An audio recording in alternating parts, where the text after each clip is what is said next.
Hey guys, welcome to my channel where we can learn the concept of machine learning in step by step in detail, in depth and in Hindi and English both. जहाँ पे हम लोग बहुत अच्छे तरीके से एक data scientist बनने के लिए जो जो स्टेप सीखना पड़ता है वो सब सारा कुछ सीखेंगे and I am Parth Chatterjee with you to discuss the steps in detail. So हम लोगों ने लीनियर रिग्रेशन का steps already linear regression part 1 tutorial 2 में सीखते आए हुए हैं और वहां पे हम लोगों ने देखे three concept of linear regression मतलब three steps to learn linear regression for machine learning. वो क्या होता है कि एक कहाँ पे ये लीनियर रिग्रेशन यूज होता है, किस टाइप का प्रॉब्लम हम लोग लीनियर रिग्रेशन से बेसिकली यूज कर मतलब सॉल्व करते हैं वो. नंबर टू उसका जियोमेट्रिकल मतलब ग्राफिकल रिप्रेजेंटेशन हम लोग देखते हुए आए हैं. And number three the most important कि उसका पीछे मैथ्स कहाँ पे है, क्या मैथमेटिकल इंट्यूशन वहाँ पे काम कर रहे हैं वो भी देखते हैं, फॉर्मूला भी हम लोगों ने देखे हैं और स्टेप बाय स्टेप उसको समझते हुए आए. लेकिन एक रियल लाइफ एग्जांपल में अगर थोड़ा वैल्यू देके सही मतलब रियल लाइफ वैल्यू देके उसको सीखेंगे और स्टेप बाय स्टेप उसको सॉल्व करते हुए सीखेंगे तो सीखने का मजा ही कुछ अलग होता है.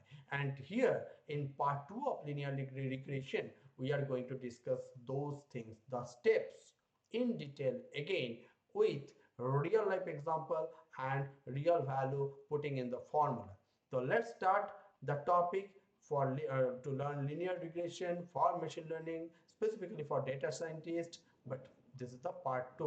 अगर आप लोगों ने पार्ट 1 सही से समझे नहीं है किसी भी टॉपिक तो प्लीज कमेंट कीजिएगा और अगर कहीं पे कंफ्यूजन है तो और एक बार देखने के बाद पार्ट 2 में आइएगा तब भी जाके पार्ट 2 का एग्जांपल आपको बहुत डिटेल में समझ में आएगा. Thank you. So let's start the concept of मतलब linear regression with an example. Hey guys, welcome to my channel where we can learn the concept of machine learning in step by step in detail, in depth and in Hindi and English both. जहाँ पे हम लोग बहुत अच्छे तरीके से एक data scientist बनने के लिए जो जो स्टेप सीखना पड़ता है वो सब सारा कुछ सीखेंगे and I am Parth Chatterjee with you to discuss the steps in detail. So हम लोगों ने लीनियर रिग्रेशन का steps already linear regression part 1 tutorial 2 में सीखते आए हुए हैं और वहां पे हम लोगों ने देखे three concept of linear regression मतलब three steps to learn linear regression for machine learning. वो क्या होता है कि एक कहाँ पे ये लीनियर रिग्रेशन यूज होता है, किस टाइप का प्रॉब्लम हम लोग लीनियर रिग्रेशन से बेसिकली यूज कर मतलब सॉल्व करते हैं वो. नंबर टू उसका जियोमेट्रिकल मतलब ग्राफिकल रिप्रेजेंटेशन हम लोग देखते हुए आए हैं. And number three the most important कि उसका पीछे मैथ्स कहाँ पे है, क्या मैथमेटिकल इंट्यूशन वहाँ पे काम कर रहे हैं वो भी देखते हैं, फॉर्मूला भी हम लोगों ने देखे हैं और स्टेप बाय स्टेप उसको समझते हुए आए. लेकिन एक रियल लाइफ एग्जांपल में अगर थोड़ा वैल्यू देके सही मतलब रियल लाइफ वैल्यू देके उसको सीखेंगे और स्टेप बाय स्टेप उसको सॉल्व करते हुए सीखेंगे तो सीखने का मजा ही कुछ अलग होता है. And here in part 2 of linear regression we are going to discuss those things, the steps in detail again with real life example and real value putting in the formula. So let's start the topic for to learn linear regression for machine learning specifically for data scientists. But this is the part 2.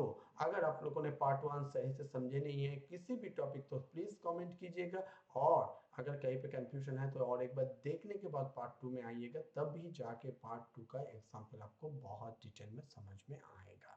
Thank you. So let's start the concept of मतलब linear regression with an example.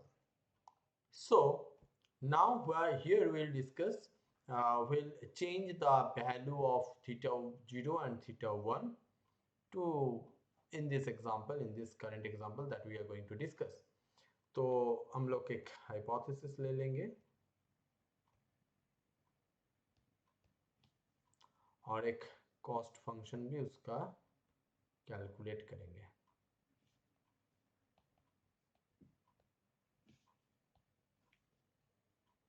अब ये कैसे क्या होगा तो हमारा best line का formula क्या है, H theta of x is equal to theta 0 intercept plus theta 1. Now let's consider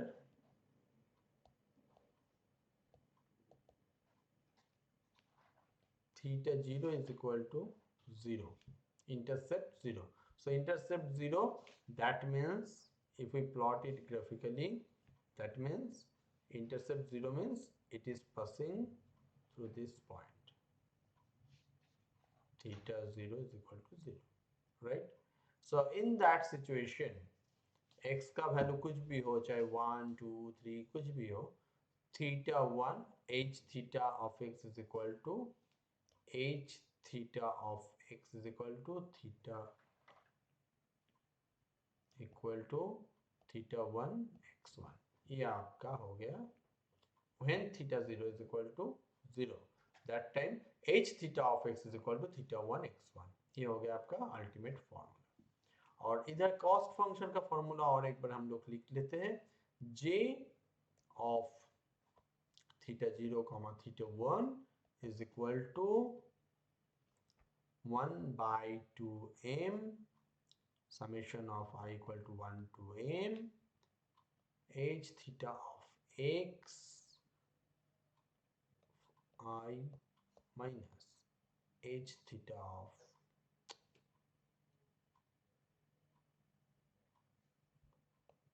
y of I, ये हो गया आपका दो फंक्शन, दो फॉर्मूला। अभी हम लोग कुछ पर्टिकुलर हाइपोथेटिकल वैल्यू के साथ साथ इसका कैलकुलेशन करेंगे। समझ लीजिए पहले time when theta 1 is equal to 1, ये स्लोप मेरा 1 है, let's say theta 1 is equal to 1 and एक ग्राफ भी प्लॉट कर लेते हैं। पहले एक ग्राफ प्लॉट कर लेते हैं। पहले समझ लीजिए एक ग्राफ मैंने यहाँ पे कंसीडर कर लिया, ये होगा मेरा x, ये y इंडिपेंडेंट डिपेंडेंट वेरिएबल, यहाँ पे हो गया मेरा 1 2 3 4 5, ठीक है। और इधर भी इक्वली मेरा हो गया 1 2 3 4, चलिए इतना ही ठीक है। When theta 1 is equal to 1, that time what is the value of h theta of x equal to 1 into 1 when x equal to 1, 1 into 2 when x equal to 2, 1 into 3 when x equal to 3। मतलब क्या हुआ आपका theta 1, आपका theta 1 is 1 and x is 1, right? तो आपका value निकला क्या, h theta of x हो गया x1, h theta of x2, h theta of x3, okay। So if we plot this value when theta 0 is 0, that means the line will passing from here, but h theta of x is equal to 1, okay, but h theta of x1 is also 1, that means the plotting value is here 1 comma 1, right here। When the value of x is 2, that time h theta of x, that means y, is also 2, that means the plotting value is here, okay।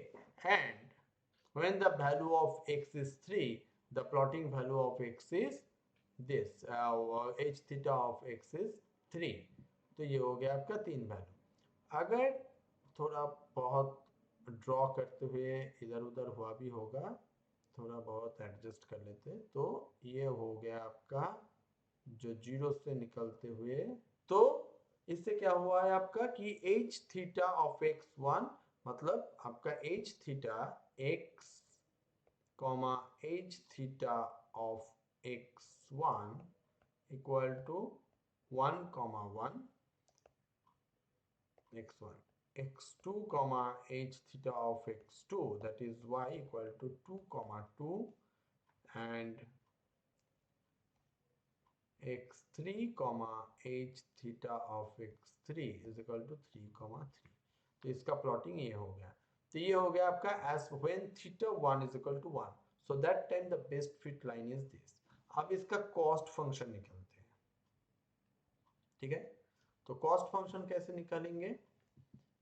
हमारा theta 1 is 0, sorry yes, theta 1 is 1। तो as per the formula what we, and मेरा data point कितना है यहाँ पे? 3 data point है। तो j of, in that case when theta 1 is equal to 1, j of theta 1, क्योंकि थीटा 0 तो 0 है, तो j of theta 1 is equal to 1 by 2 into 3 data point, that means 2 into 3 is equal to 6, then summation of all error। तो summation of error क्या है आपका? Theta 1 x1 निकाला है 1, एंड एक्चुअल वैल्यू जो आपका है यहाँ पे देखिए, अभी यहाँ पे समझना है, ये जो पॉइंट है, ये जो पॉइंट है, ये है आपका एक्चुअल वैल्यू। ये जो है, ये पॉइंट है एक्चुअल वैल्यू। और ये जो लाइन है, ये जो स्पेसिफिकली लाइन है, ये आपका है प्रेडिक्टेड वैल्यू से बनाया हुआ लाइन। हालांकि यहाँ पे दोनों एकदम मिनिमम डिस्टेंस में है, तो एक के ऊपर एक ऑलमोस्ट ओवरलैप्ड है, ऑलमोस्ट ओवरलैप्ड है। तो इसको अगर हम कॉस्ट फंक्शन से देखते हैं तो कैसे होता है ये? एक्चुअल वैल्यू और प्रेडिक्टेड वैल्यू। एक्चुअल वैल्यू में y का क्या वैल्यू है? 1, राइट।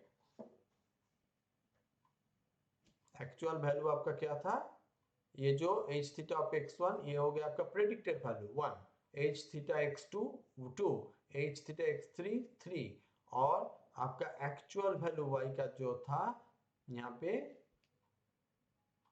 जब theta 1 is equal to 0, sorry theta 1 is equal to 1, that time y का वैल्यू है थीटा 1 इज इक्वल टू 1, तो y का वैल्यू हो गया आपका 1 2 एंड 3। तो ये आपका हो गया 1 minus 1 whole square plus 2 minus 2 whole square plus 3 minus 3 whole square is equal to 0, right? So now as we can see, when the value of theta 1 is 1, that time g of theta 1 is 0, right? now यहाँ पे एक हम लोग graph, cost function के graph plot करेंगे, cost function के graph बनाएंगे। देखते हैं, या कॉस्ट फंक्शन का एक ग्राफ यहाँ पे हम लोग ड्रॉ करेंगे। ये हो गया आपका थीटा 1 और ये हो गया आपका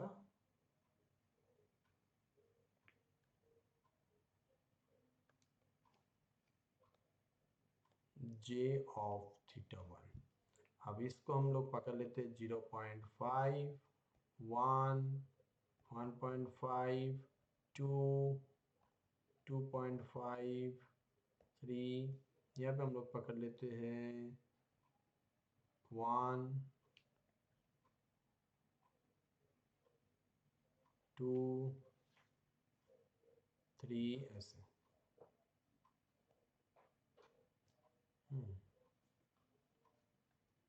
और चलिए, तो अगर हम इसको प्लॉट करते हैं कि when the value of theta 1 comma j of theta 1, what is the plotting value? Is theta 1 is 1, that time j of theta 1 is 0 coming, right? अब इसको हम लोग प्लॉट करते हैं इस कॉस्ट फंक्शन का ग्राफ में। तो इसमें क्या हुआ? Theta 1 is 1 and j of theta 1 is 0, मतलब ये पॉइंट हुआ आपका यहाँ पे, right?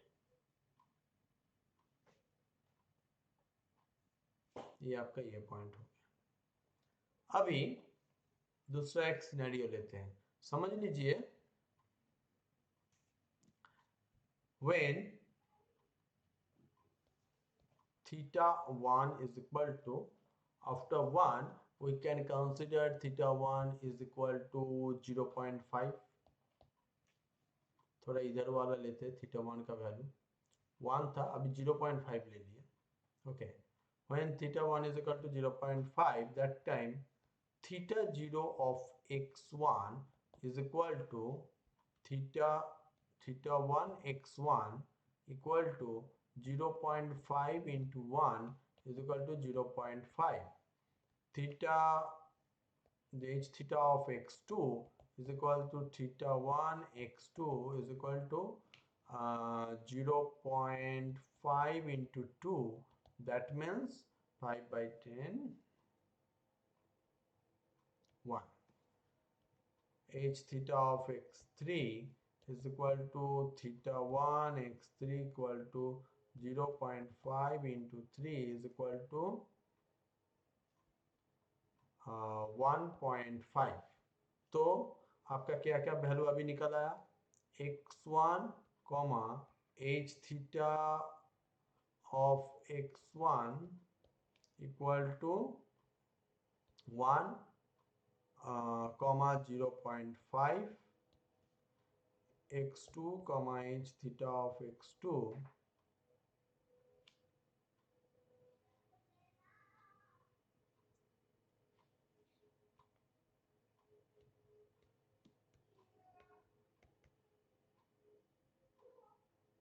h theta of x2 that is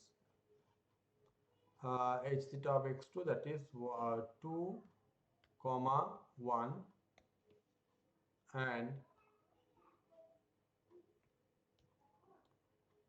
x3 comma h theta of x3 equal to 3 comma 1.5. Done, ये तीन आपका हो गया वैल्यू। अब इसको नॉर्मल अगर यहाँ पे प्लॉट करते हैं, मतलब मेरा बेस्ट फिट लाइन में अगर हम लोग प्लॉट करते हैं तो क्या होता है 1 0.5 1 0.5 यहाँ पे आएगा,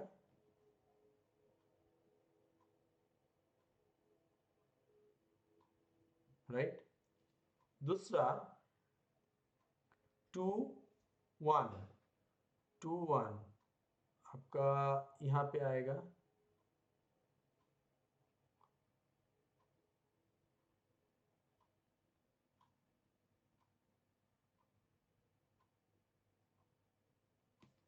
नंबर 3 comma 1.5 3 and 1.5 मतलब ऑलमोस्ट आपका ये यहाँ पे आएगा। अब ये थीटा 0 इज इक्वल टू 0, तो आपका ये इस बार का बेस फिट लाइन आपका बन रहा है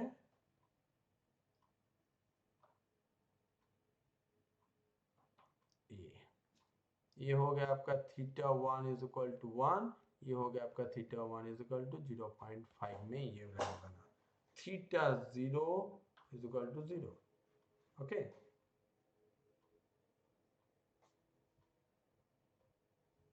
डन, कंप्लीट। नाउ इसका भी कॉस्ट फंक्शन निकालेंगे।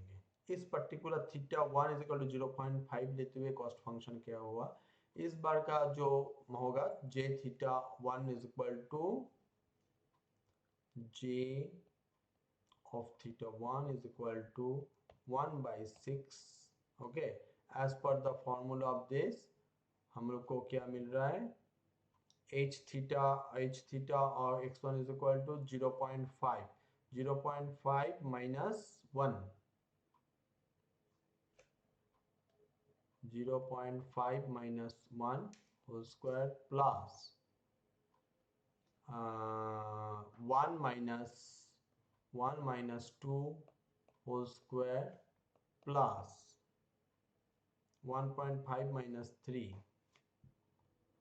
1.5 minus 3 whole square, so मतलब निकल आया 1/6, this is 0.5 0.25 plus 1 plus 1.5 into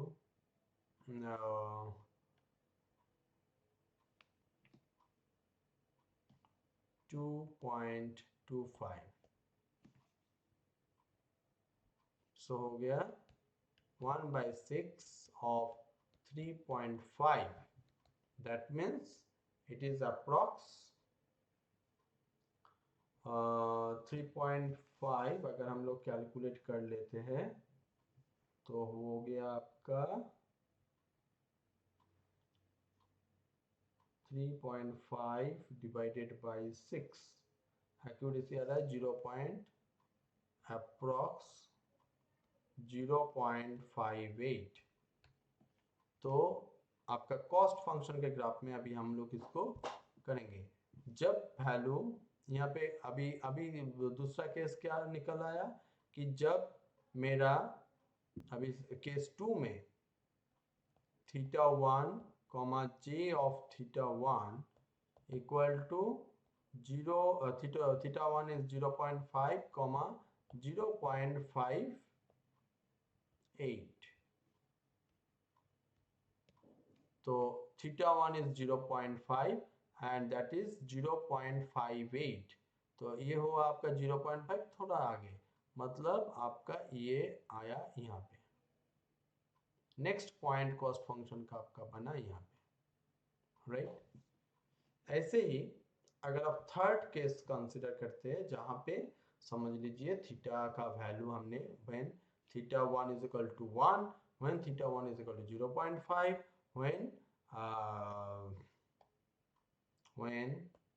θ1 is equal to 0 से, तब आपका क्या होगा θ1 0, मतलब स्लोप 0, मतलब h theta of x1 is equal to θ1 x1 is equal to 0, θ1 x2 equal to 0, θ1 x3 is equal to 0, क्योंकि सारे कुछ आपका 0 होगा, क्योंकि θ1 0 है, उसके साथ मल्टीप्लाई x1 x2 x3 जो भी होगा 0 होगा। तो अभी इन दैट केस कॉस्ट फंक्शन आपका क्या निकल आएगा, j of θ1 is equal to 1/6, okay। Now in that case 0 minus 1 whole square plus 0 minus 2 whole square plus 0 minus 3 whole square equal to 1/6, ये हो गया आपका 1 प्लस 2 2 4 प्लस 9 14/6। सो इसका आपका कैलकुलेटेड वैल्यू आता है अप्रॉक्स 14/6, मतलब 2.33,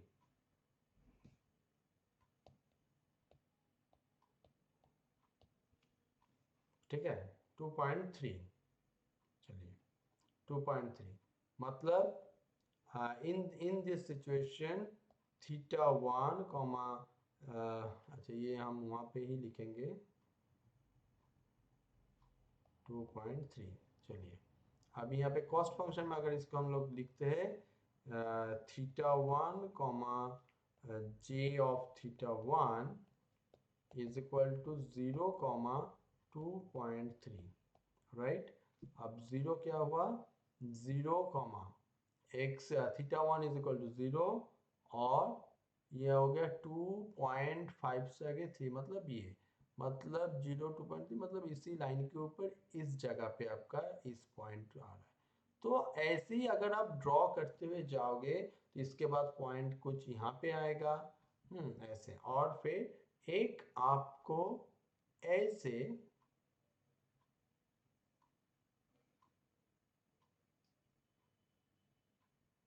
एक ग्राफ मिलेगा, राइट। और इस ग्राफ मतलब जितना भी आप प्लॉटिंग करोगे इसके बाद यहाँ पे एक पॉइंट आ सकता है, यहाँ पे पॉइंट आ सकता है, थीटा का वैल्यू आप जितना भी चेंज करते हुए जाओगे ये थीटा का वैल्यू चेंज होने के साथ साथ ऐसा एक ग्राफ मिलेगा। This graph is known as gradient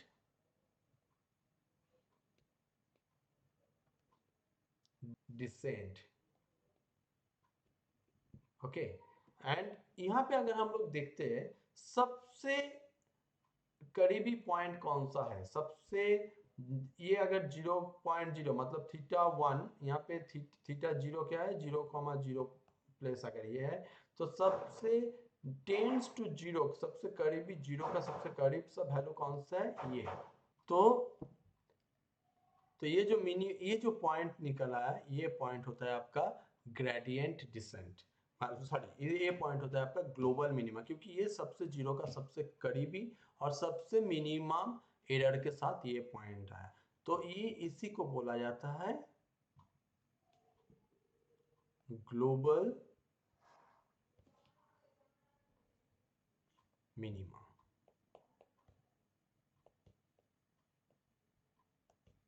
okay, global minima.